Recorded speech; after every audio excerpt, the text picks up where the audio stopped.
Hello all, ഇന്ന് നമ്മൾ S I മെയിൻസിന് വേണ്ടിയിട്ടുള്ള സ്പെഷ്യൽ ടോപ്പിക്കിൻ്റെ ക്ലാസ്സാണ് പഠിക്കാനായിട്ട് പോകുന്നത്. എസ് ഐ മെയിൻസിലെ സ്പെഷ്യൽ ടോപ്പിക്കിലെ ആദ്യത്തെ ഭാഗമാണ് അപ്രോച്ചസ് ഓഫ് ഹ്യൂമൺ. അതിലെ സൈക്കോ അനലിറ്റിക് അപ്രോച്ച് എന്താണെന്നാണ് ഇന്ന് പഠിക്കാനായിട്ട് പോകുന്നത്. അപ്പോൾ സ്ക്രീനിൽ പെൻസിൽ കൊണ്ട് എഴുതി കാണിക്കുമ്പോഴത്തേക്കും അത് നിങ്ങൾ ക്ലാസ് എന്താണ് പറയുന്നതെന്നും കൂടെ കേട്ടിരിക്കുക. സൈക്കോ അനലിറ്റിക്കൽ തിയറി അല്ലെങ്കിൽ സൈക്കോ അനലിസിസ് അപ്രോച്ച് എന്ന് പറയുന്നതിൻ്റെ മലയാളം എന്ന് പറഞ്ഞാൽ മനോവിശ്ലേഷണ സിദ്ധാന്തമാണ്. നിങ്ങൾ ഇംഗ്ലീഷ് ക്വസ്റ്റ്യൻ പേപ്പർ വായിച്ചിട്ടാണ് നോക്കുന്നതെങ്കിൽ സൈക്കോ അനലിറ്റിക് അപ്രോച്ച്, അല്ലെങ്കിൽ മലയാളമാണെങ്കിൽ അതിനെന്താണ് പറയുന്നത്, മനോവിശ്ലേഷണം എന്നാണ് പറയുന്നത്. അപ്പോൾ ആ ഒരു വാക്ക് സിലബസിൽ ഈ സൈക്കോ അനലിറ്റിക് എന്ന് തന്നേക്കും. ക്വസ്റ്റ്യൻ പേപ്പർ മലയാളത്തിൽ വായിക്കുകയാണെങ്കിൽ അതിൽ മനോവിശ്ലേഷണം എന്ന് പറഞ്ഞേക്കും. അപ്പോൾ ആരാണ് ഈ മനോവിശ്ലേഷണ സിദ്ധാന്തത്തിൻ്റെ ഉപജ്ഞാതാവ് എന്ന് പറയുന്നത്? സിഗ്മണ്ട് ഫ്രോയിഡാണ്. സിഗ്മണ്ട് ഫ്രോയിഡാണ് സൈക്കോ അനലിറ്റിക്കൽ തിയറിയുടെ ഉപജ്ഞാതാവ് എന്ന് പറയുന്നത്. സിഗ്മണ്ട് ഫ്രോയിഡ്, സിഗ്മണ്ടിൻ്റെ തിയറിയാണ് നമുക്ക് പഠിക്കാനായിട്ട് ഉള്ളത്. അപ്പോൾ ഈ സിഗ്മണ്ട് എന്താണ് പറയുന്നതെന്നറിയാമോ? അദ്ദേഹം പ്രത്യേകിച്ച് മനസ്സിൻ്റെ അബോധ മനസ്സുണ്ടല്ലോ, നമുക്കൊരു അൺകോൺഷ്യസ് മൈൻഡിൻ്റെ അന്വേഷണമാണ് സിഗ്മണ്ട് നടത്തിയത്. അപ്പോൾ ഇതിൽ സിഗ്മണ്ട് പറയുന്നത് നമ്മുടെ മനസ്സിൽ എന്തെങ്കിലും ബാല്യകാല അനുഭവങ്ങളൊക്കെ സംഭരിച്ച് വെച്ചിട്ടുണ്ടെങ്കിൽ, അല്ലെങ്കിൽ എന്തെങ്കിലും അടിച്ചമർത്തപ്പെട്ട വികാരങ്ങളൊക്കെ ഉണ്ടെങ്കിൽ അതൊരു വ്യക്തിയെ രൂപപ്പെടുത്തുന്നതിൽ നിർണായക പങ്ക് വഹിക്കും എന്നാണ് സിഗ്മണ്ട് പറയുന്നത്. മനസ്സിൽ എന്തെങ്കിലും ബാല്യകാല അനുഭവങ്ങളൊക്കെ സംഭരിച്ച് വെച്ചിട്ടുണ്ടെങ്കിൽ ഒരു വ്യക്തി വളർന്നു വരുമ്പോൾ അത് അയാളുടെ വ്യക്തിത്വത്തെ രൂപീകരിക്കുന്നതിൽ സ്വാധീനിക്കുമെന്നാണ് സിഗ്മണ്ട് പറയുന്നത്. നമുക്ക് ആദ്യം തന്നെ മനസ്സിൻ്റെ 3 തലങ്ങളെക്കുറിച്ചാണ് പഠിക്കാനുള്ളത്. Theory of personality dynamics. ഏതൊക്കെയാണ് മനസ്സിൻ്റെ 3 തലങ്ങൾ എന്ന് പറയുന്നത്? ആദ്യത്തേതാണ് ബോധമനസ്സ്. ബോധമനസ്സ് നമ്മുടെ കോൺഷ്യസ് ആയിട്ടുള്ള മൈൻഡാണ് ബോധമനസ്സ് എന്ന് പറയുന്നത്. ബോധമനസ്സെന്ന് പറയുമ്പോൾ എന്താണ്? ഒരു സാധാരണ നിലയിലുള്ള മനസ്സിനെയാണ് ബോധമനസ്സ് എന്ന് പറയുന്നത്. ബോധമനസ്സിൽ പറയുന്നത് നമ്മൾ എന്നും ആലോചിക്കുന്ന ചിന്തകൾ, അല്ലെങ്കിൽ നമ്മുടെ ആഗ്രഹങ്ങൾ, നമ്മൾ ചിന്തിക്കുന്ന കാര്യങ്ങൾ, ഇങ്ങനെ നമ്മുടെ പ്രത്യക്ഷത്തിൽ നമുക്ക് അറിവുള്ള കാര്യങ്ങൾ, നമുക്ക് ഓർത്തെടുക്കാൻ കഴിയുന്ന കാര്യങ്ങളാണ് ബോധമനസ്സിൽ ഉള്ളത്, അല്ലേ? നമ്മുടെ കോൺഷ്യസ് ആയിട്ടുള്ള മൈൻഡാണ്, ചിന്തകളുടെയൊക്കെ ഉറവിടം എന്ന് പറയുന്നത് ബോധമനസ്സാണ്. അടുത്തതാണ് ഇതിൻ്റെ ഇടയ്ക്കൊരു ഉപബോധ മനസ്സുണ്ട്. അബോധ മനസ്സുണ്ട്, അതുപോലെ എന്തുണ്ട്? ഉപബോധ മനസ്സ്. ബോധമനസ്സ് അടുത്തതാണ് ഉപബോധ മനസ്സ്. ഉപബോധ മനസ്സ്. ഈ ഉപബോധ മനസ്സ് എന്ന് പറയുമ്പോൾ ഒരു വ്യക്തിക്ക് ബോധത്തിലേക്ക് കൊണ്ടുവരാം, എന്നാൽ പൂർണ്ണമായ ബോധമില്ല. ഒരു എക്സാമ്പിൾ പറയുകയാണെങ്കിൽ, ഒരാൾ നിങ്ങളുടെ നിങ്ങളുടെ ഒരു കൂട്ടുകാരൻ, ഒരു പഴയ കൂട്ടുകാരനെ കണ്ടപ്പോൾ കൂട്ടുകാരൻ ചോദിക്കുകയാണ്, നിനക്കന്ന് ഓർമ്മയില്ലേ നമ്മളന്ന് ബെഞ്ചിലിരുന്ന് ബാക്ക് ബെഞ്ചിലിരുന്ന് കാര്യം പറഞ്ഞപ്പോൾ ടീച്ചർ വഴക്ക് പറയുന്നത് ഓർമ്മയില്ലേ എന്നൊക്കെ ചോദിക്കുകയാണെങ്കിൽ അത് നമ്മുടെ മനസ്സിൽ എവിടെയോ ഉണ്ടോ, ഒന്ന് ഓർത്തെടുക്കാൻ ശ്രമിച്ചാൽ എനിക്കിപ്പോൾ ഓർമ്മ കിട്ടുന്നുണ്ട്, അന്ന് ടീച്ചർ നമ്മളെ അങ്ങനെ ക്ലാസ്സിൽ നിന്ന് പുറത്താക്കി എന്നൊക്കെ എന്ത് ചെയ്യാൻ പറയാനായിട്ട് കഴിയും. അങ്ങനെ ബോധതലത്തിലേക്ക് കൊണ്ടുവരാൻ കഴിയുന്ന കാര്യങ്ങളാണ് ഉപബോധ മനസ്സിനകത്ത് ഉള്ളത്. ബോധമനസ്സിൻ്റെയും അബോധ മനസ്സിൻ്റെയും ഇടയ്ക്കുള്ള ഒരു മനസ്സാണ് ഈ ഉപബോധ മനസ്സ് എന്ന് പറയുന്നത്. ഓർമ്മയുണ്ട്, ഓർമ്മയിലേക്ക് കൊണ്ടുവരാനായിട്ട് കഴിയുന്ന കാര്യങ്ങളെയാണ് ഉപബോധ മനസ്സിനകത്ത് പറയുന്നത്. ഓക്കെ ആണല്ലോ? അപ്പം ബോധമനസ്സായി. അടുത്തത് ഏതാണ്? ഉപബോധ മനസ്സാണ്. ഇനി പറയാനായിട്ട് പോകുന്നത് അടുത്ത മനസ്സാണ് അബോധ മനസ്സ്. ബോധതലത്തിന് വെളിയിലുള്ളതിനെയാണ് അബോധ മനസ്സ് എന്ന് പറയുന്നത്. അബോധ മനസ്സെന്ന് പറയുമ്പോൾ ഈ ഫ്രോയിഡിൻ്റെ അഭിപ്രായത്തിൽ, സിഗ്മണ്ട് ഫ്രോയിഡ് ആണല്ലോ ഈ സൈക്കോ അനലിറ്റിക്കൽ തിയറിയുടെ ഉപജ്ഞാതാവ് എന്ന് പറയുന്നത്. അദ്ദേഹത്തിൻ്റെ അഭിപ്രായത്തിൽ ഏറ്റവും കൂടുതൽ പ്രാധാന്യം ഈ അബോധതലത്തിനാണ്.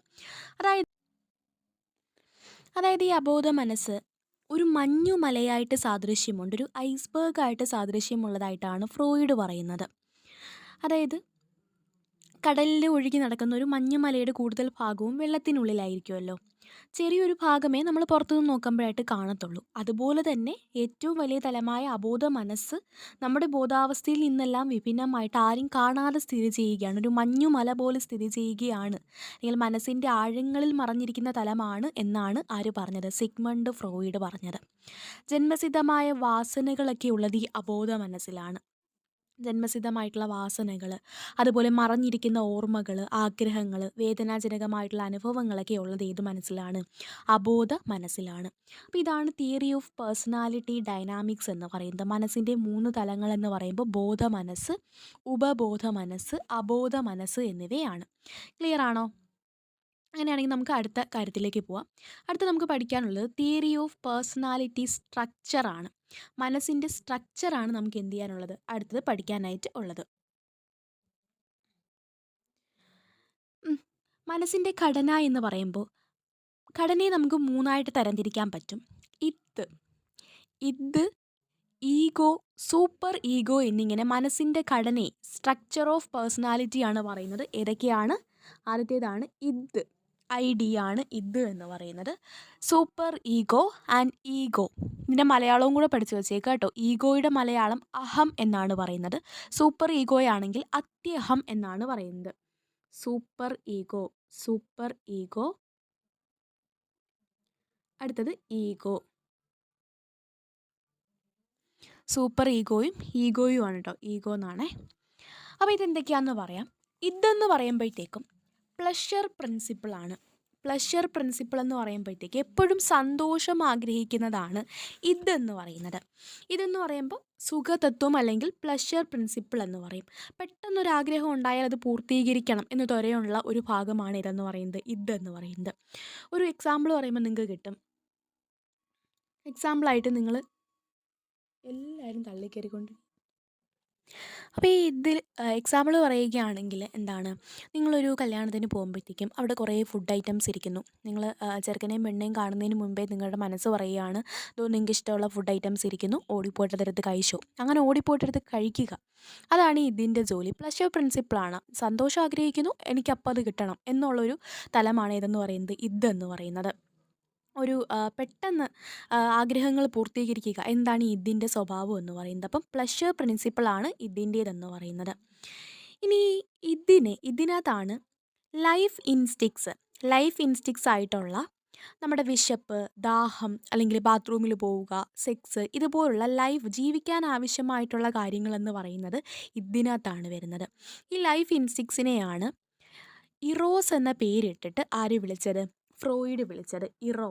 ഇറോസ് എന്ന പേരിട്ടിട്ട് ഫ്രോയിഡ് വിളിച്ചത് ഈ ലൈഫ് ഇൻസ്റ്റിക്സിനെയാണ്. ഈ ലൈഫ് ഇൻസ്റ്റിക്സിന് ആവശ്യമായിട്ടുള്ള എനർജിയെയാണ് ലിബിഡോ എന്ന് പറയുന്നത്. ലിബിഡോ എന്ന് പറയുന്നത് എനർജിയാണ് എന്ന് അറിഞ്ഞിരിക്കുക, ലിബിഡോ. ഇനി അതുപോലെ ഡെത്ത് ഇൻസ്റ്റിക്സും അടങ്ങിയിരിക്കുന്നത് ഇതിലാണ്. ഈ ഡെത്ത് ഇൻസ്റ്റിക്സിനെയാണ് തനാറ്റോസ് എന്ന് പറയുന്നത്. തനാറ്റോസ് എന്ന് പറയുന്നത് ഈ ഡെത്ത് ഇൻസ്റ്റിക്സിനെയാണ്. തനാറ്റോസ് എന്ന് പറയുന്നത് ഡെത്ത് ഇൻസ്റ്റിക്സിനെയാണ്. അപ്പോൾ നമ്മുടെ ലൈഫ് ഇൻസ്റ്റിങ്സ് മുന്നിട്ട് നിൽക്കുന്നത് കൊണ്ടാണ് ഒരു വ്യക്തിക്ക് ജീവിക്കാനുള്ള ആഗ്രഹങ്ങൾ തോന്നുന്നത് അല്ലേ.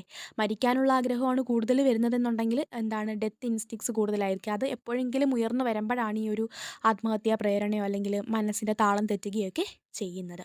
അപ്പോൾ ഇറോസും തനാറ്റോസും സ്ഥിതി ചെയ്യുന്നത് ഇതെന്ന് പറയുന്ന ഭാഗത്താണ്. ഇത് ക്ലിയർ ആയല്ലോ. പ്ലഷർ പ്രിൻസിപ്പിൾ ആഗ്രഹിക്കുന്ന ഭാഗമാണ് ഇതെന്ന് പറയുന്നത്. ഇമ്മീഡിയറ്റ് ആയിട്ടുള്ള ഗ്രാറ്റിഫിക്കേഷൻ അല്ലെങ്കിൽ പെയിൻ ഇല്ല, സെൽഫിഷ് ആയിട്ടുള്ളൊരു ഭാഗമാണ് ഇത് എന്ന് ഓർത്തിരുന്നാൽ മതി. അപ്പോൾ ആദ്യത്തെ സ്ട്രക്ചറിൽ നമ്മൾ പഠിച്ചത് ഏതാണ്? ഇതാണ്. അപ്പോൾ പഠിച്ചിരിക്കുക. ഓക്കെ ആണല്ലോ. ഇനി അടുത്ത തലത്തിലേക്ക് പോകാമല്ലോ. അടുത്തതാണ് സൂപ്പർ ഈഗോ. നമുക്ക് പഠിക്കാം. സൂപ്പർ ഈഗോ എന്ന് പറയുന്ന തലത്തിലെയാണ് അടുത്ത പഠിക്കാനായിട്ട് പോകുന്നത്. ഇത് ക്ലിയർ ആയെന്ന് വിശ്വസിക്കുന്നു. Super ego.